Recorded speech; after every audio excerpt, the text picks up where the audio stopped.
ఇంటిల్లిపాదికి నచ్చేసే కాలీఫ్లవర్ నిలవ పచ్చడి ఇలా తయారు చేసుకోండి. చాలా రుచిగా ఉంటుంది. ముందుగా కాలీఫ్లవర్ని తీసుకొని శుభ్రం చేసేసుకొని ఇలా చిన్న చిన్న పీసెస్గా కట్ చేసుకోండి. బాండీలోకి 200 గ్రాముల దాకా శనగ నూనె, అలాగే మనం కట్ చేసి పెట్టుకున్న కాలీఫ్లవర్ ముక్కలు 2 నిమిషాల పాటు ఫ్రై చేసుకొని వేరొక ప్లేట్లోకి తీసుకోండి.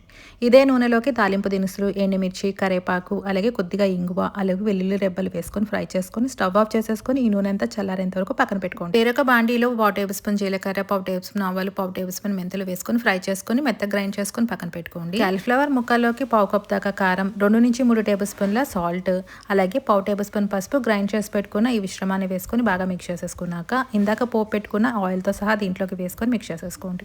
తర్వాత 2 నుంచి 3 టేబుల్ స్పూన్ల నిమ్మరసాన్ని వేసేసుకొని బాగా మిక్స్ చేసేసుకొని మూత పెట్టేసి ఒక రోజంతా పక్కన పెట్టేసేసుకుంటే పచ్చడి ఊరి ఈ విధంగా తయారవుతుందండి.